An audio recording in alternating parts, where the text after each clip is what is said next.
isang general po umalma. Basahin po natin yung komento ng isang general o dating general. Tila may mali sa bagong chain of command ng pambansang pulisya. Ito ang komento ng isang dating general ng PNP. Nanindigang kailanman hindi naging parte ng kanilang hanay ang pagsunod sa anumang kautusan mula sa DOJ tuwing may mga operasyon ang pulisya. Yan po ang komento ng isang dating general. Ngayon pakinggan po natin ang balitang ito mula sa SMNI News Blast. Ito ang komento ng isang dating general ng PNP na naninindigan kailan may hindi naging parte ng kanilang hanay ang pagsunod sa anumang kautusan mula sa Department of Justice tuwing may mga operasyon ang pulisya. Matatandang inamin ni Justice Secretary Jesus Crispin Remulla na siya ang nagbigay ng clearance sa PNP para gawin ang iligal na pag-aresto kay dating Pangulong Rodrigo Duterte. Pinababahala ng isang dating opisyal ng PNP ang tila bagong chain of command ngayon sa Philippine National Police.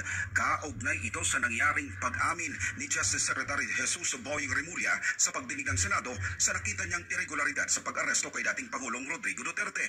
Lumabas sa pagdinig na DOJ ang nagbigay ng clearance kay Chief PNP General Romel Francisco Marbil na iniutos naman kay CID Chief Director Nicolas Torre para pangunahan ang operasyon sa mabilis na pagpapalipad kay Duterte sa The Hague, Netherlands noong 11 ng Marso. Dahil dito, tila naguluhan si PNP retired Lieutenant General Fillmore Escobar sa pangyayari. Sa kanyang opisyal na social media post, tinatanong nito ang PNP kung may chain of command pa ba ang pulisya base sa mga pahayag na Remulla sa nagdaang hearing sa Senado. Gihit ni Escobar, kailan may hindi naging bahagi sa komandang PNP ang anumang kautusan mula sa Department of Justice at DILG, kundi ang presidente lamang bilang Commander-in-Chief. Matatandang hindi sinagot ni PNP Chief Police General Romel Francisco Marbil ang tanong ni Senator Ronald Bato de la Rosa kung sino ang nag-utos o utak ng pagpapaaresto kay Duterte.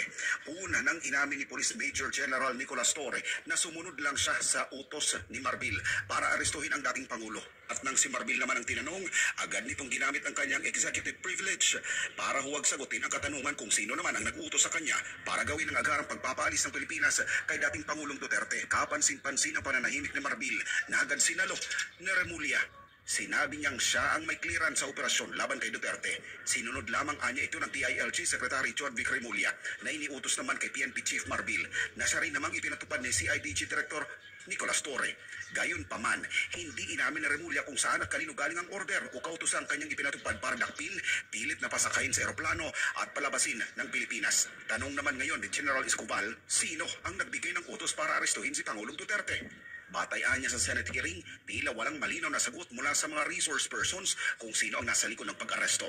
Sa huli, kitang-kita sa pagdinig ang tila pagtatanggol ni Remulla sa mga kasamahan nitong naiipit sa sitwasyon, kaugnay naman sa paggamit ng executive privilege. Anya, dahil sa nasabing pribileyo para sa kanilang nasa ehekutibo, hindi na anya kailangan isa publiko pa ang mga plano at preparasyong ginawa ng gobyerno sa pag-aresto kay dating Pangulong Duterte. Umalma po ang dating general doon sa sinasabi doon sa Senate hearing ni DOJ Secretary Boying Remulla na siya ang nagbigay ng clearance para hulihin si Pangulong Rodrigo Duterte. Kaya umalma po ang dating general dahil kailanman ay hindi po naging bahagi ang DOJ kung anuman ang mayroong operasyon ang pulisya. Kaya nagtataka siya kung bakit ganun ang nangyari. Kaya tinanong nila ngayon kung sino po ba talaga ang totoong nag-utos na hulihin si Pangulong Rodrigo Duterte at dalhin doon sa The Hague, Netherlands sa ICC. Talagang umalma po siya.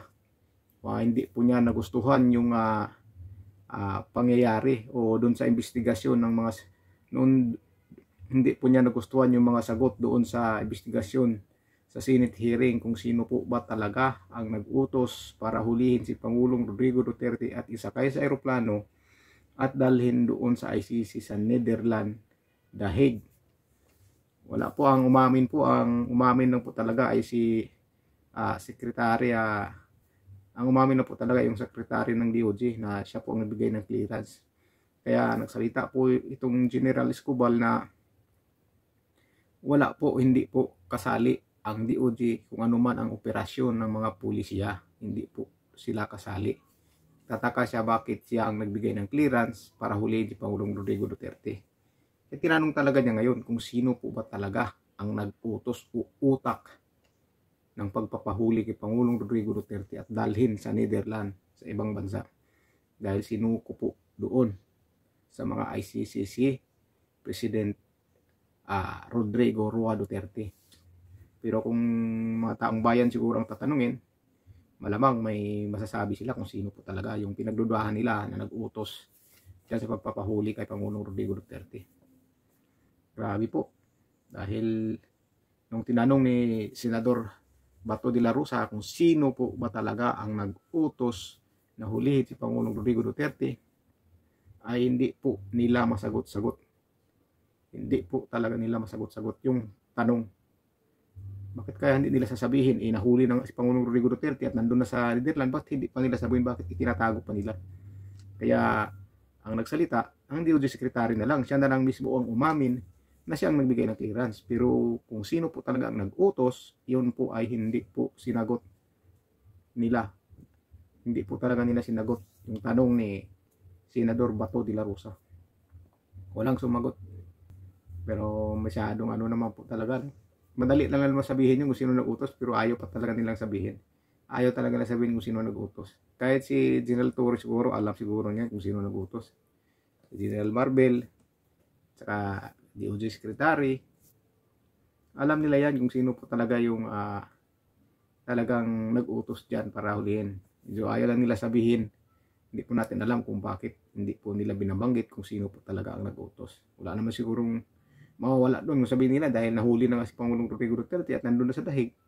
Pero hindi pa rin nila sinasabi. Kaya yun, umalma po ang dating general. Kasi General Escobar. Umalma po siya. Dahil pinapaliwanag niya na hindi man po kasali yung DOJ kapag may mga operasyon ang mga kapulisan, kung sino po bang hulihin nila, hindi po kasali ang DOJ. Kaya nagtataka siya kung bakit DOJ ang nag-utos na kaya nagtataka siya kung bakit ang DOJ ang nagbigay ng clearance para hulihin si Pangulong Rodrigo Duterte. Yun po ang katanungan niya ngayon. Ang katanungan niya ngayon, sino ang nag-utos? Sino po ang nag-utos para hulihin ang dating Pangulo Duterte? Yung mga kababayan, i-comment nyo po sa baba kung sa palagay nyo kung sino po talaga ang nag-utos pagpapahuli kay Pangulong Rodrigo Duterte. I-comment nyo po sa baba.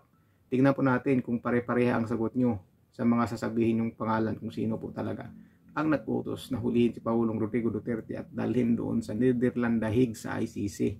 Kaya i-comment nyo po kung sino po sa palagay nyo. Babasahin po ating comment yan at titingnan ko kung gaano karami o sinong pinakamaraming pangalan na ilalagay nyo dyan. Maraming salamat po. Ingat po kayo.